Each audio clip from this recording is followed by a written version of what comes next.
नमस्कार मोर शिक्षक बंधु मानक बंधुगण एथर पुणी स्पेशल ओटीटी आउ 20टी जबरदस्त प्रश्न नहीं आसतु आलोचना करबा। प्रथम प्रश्न अच्छी आम राज्य में क्यों संस्था प्राथमिक शिक्षा पाठ्य खसड़ा प्रस्तुत करे।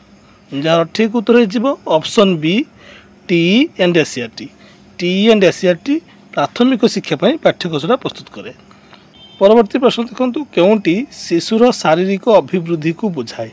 भल भाव देखो शिशुर शारीरिक अभिवृद्धि वृद्धि और विकास दुटा अलग अलग तेणु ठीक होटा ठीक उत्तर परिमाणात्मक। परिमाणात्मक है वृद्धि विकासटा है गुणात्मक सेटा विकास हो गुणात्मक परिमाणात्मक अभिवृद्धि बुझीपारे। परवर्ती प्रश्न देखो 3 नंबर प्रश्न व्यक्ति निज भूल ही शिखे यह क्यों शिक्षण तत्व उपर पर्यवेसित। बढ़िया प्रश्न व्यक्ति निज भूल शिखे यहाँ हूँ ठीक उत्तर ऑप्शन सी प्रयत्न प्रमाद।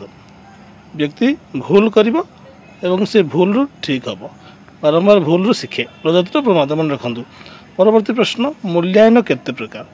उत्तर होची सी मूल्यांकन 4 प्रकार। मूल्यांकन 4 प्रकार।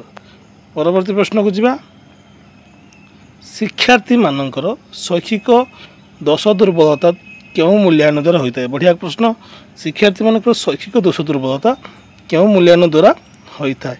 तेज यार ठीक उत्तर हो ऑप्शन सी निदानात्मक। ये निदानात्मक शैक्षिक मन रखते शैक्षिक दोष दुर्बलता हो निदानात्मक। शैक्षिक दोष दुर्बलता निदानात्मक व नैदानात्मक कहुए। ऑप्शन नंबर 6 कौन अच्छी प्रश्नपत्र प्रस्तुति समय क्या विचार को नि जाए ना। भल भाव देखो प्रश्नपत्र प्रस्तुति समय क्या विचार को नि जाए ना। तेबे यार ठीक उत्तर हो प्रसंगत शैक्षिक उद्देश्य भी प्रश्न प्रकार भेद शिक्षादान समय को विचार को नि जाए ना। यहाँ हूँ ऑप्शन डी हूँ ठीक उत्तर शिक्षादान समय प्रश्न प्रस्तुति समय आवश्यक पड़े ना।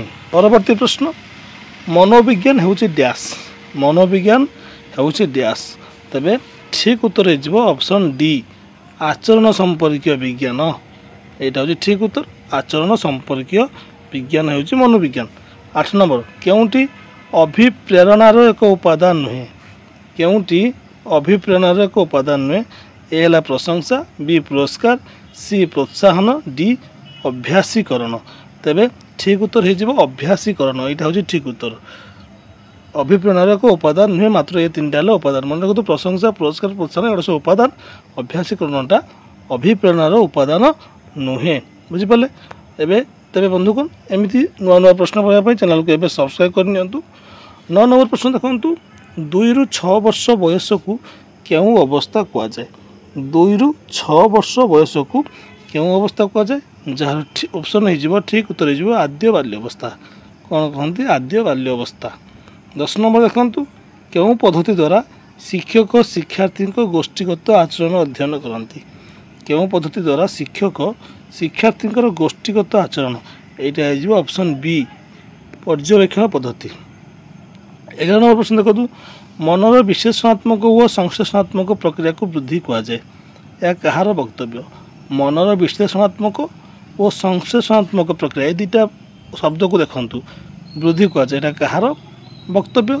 ठीक उत्तर हो स्पीयरमैन। ऑप्शन ए हूँ ठीक उत्तर स्पीयरमैन है ठीक उत्तर। 12 नंबर देखु क्यों श्रेणीर शिक्षार्थी स्वतंत्र गोष्ठी अंतर्भुक्त नुहति। क्यों श्रेणीर पिला माने स्वतंत्र गोष्ठी अंतर्भुक्त नुहति। ऑप्शन सी हो ठीक उत्तर साधारण। साधारण वर्गर पिला माने स्वतंत्र गोष्ठीर अंतर्भुक्त हेबे नहीं।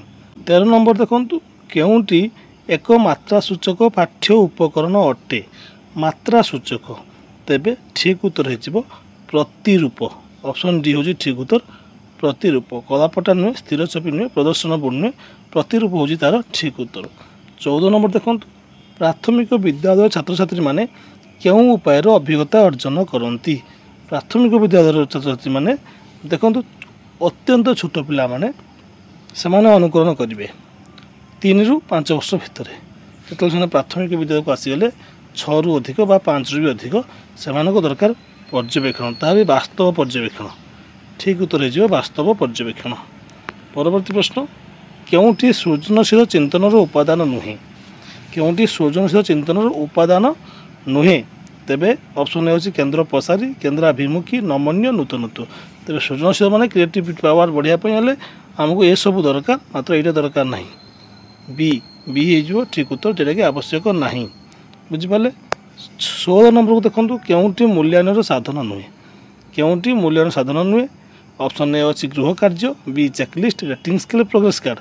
ତେବେ କେଉଁଟା ଏଠି ମୂଲ୍ୟାୟନ ସାଧନୀ? ଅପସନ୍ ଏ ଗୃହ କାର୍ଯ୍ୟଟା ଗୋଟେ ମୂଲ୍ୟାୟନର ସାଧନୀ ନୁହେଁ। ପରବର୍ତ୍ତୀ ପ୍ରଶ୍ନ, କେଉଁଟି ଡେଲ୍ଙ୍କ ଅଭିଜ୍ଞତା ଶଙ୍କୁର ଶୀର୍ଷରେ ସ୍ଥାନିତ? ଏଡଗାର ଡେଲ୍ଙ୍କର ଯେଉଁ ଅଭିଜ୍ଞତାର ଶଙ୍କୁ ଅଛି ସେଟାକୁ ମଧ୍ୟ ଦେଖିବେ, ସେଥିରେ ପରୀକ୍ଷା ପ୍ରଶ୍ନ ଆସେ। ସେଥିରେ ତ ଶୀର୍ଷ ସ୍ଥାନରେ କେଉଁଟା ଅଛି? ଠିକ୍ ଉତ୍ତର ହେଇଯିବ ମୌଖିକ ସଂକେତ। ଅପସନ୍ ବି ହେଇଯିବ ଠିକ୍ ଉତ୍ତର, ମୌଖିକ ସଂକେତ। ପରବର୍ତ୍ତୀ ପ୍ରଶ୍ନ, ମନ୍ଥରଗାମୀ ଶିକ୍ଷାର୍ଥୀଙ୍କ ବୁଦ୍ଧିଆଙ୍କ କେତେ? ଏ ବି ଗୁରୁତ୍ୱପୂର୍ଣ୍ଣ ପ୍ରଶ୍ନ। ମନ୍ଥରଗାମୀ ଶିକ୍ଷାର୍ଥୀଙ୍କ ବୁଦ୍ଧିଆଙ୍କ କେତେ? ଠିକ୍ ଉତ୍ତର ହେଉଛି ଅପସନ୍ ଏ 60ରୁ 80।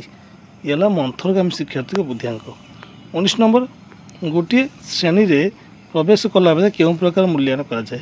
ଶ୍ରେଣୀକୁ ପିଲାମାନେ ପ୍ରବେଶ କରିବେ, ତେବେ ଏ କ୍ଷେତ୍ରରେ ମୂଲ୍ୟାୟନ ହେଉଛି ବ୍ୟବସ୍ଥାନ ମୂଲ୍ୟାୟନ। ମନେ ରଖନ୍ତୁ, ବ୍ୟବସ୍ଥାନ ମୂଲ୍ୟାୟନ ଶ୍ରେଣୀକୁ ପ୍ରବେଶ କରିବା ପୂର୍ବରୁ ଯେଉଁ ଟେଷ୍ଟଟା ଆମର ହୁଏ। 20 ନମ୍ବର ଦେଖନ୍ତୁ, ଶିକ୍ଷଣ କାର୍ଯ୍ୟ ପାଇଁ ଧାର୍ଯ୍ୟ କରାଯାଇଥିବା ସମୟକୁ କ'ଣ କୁହାଯାଏ? ଶିକ୍ଷଣ କାର୍ଯ୍ୟ ପାଇଁ ଧାର୍ଯ୍ୟ କରାଯାଇଥିବା ସମୟକୁ କ'ଣ କୁହାଯାଏ? ଆପଣମାନେ ଏହାର ଉତ୍ତର କମେଣ୍ଟ ବକ୍ସରେ ଲେଖିବେ।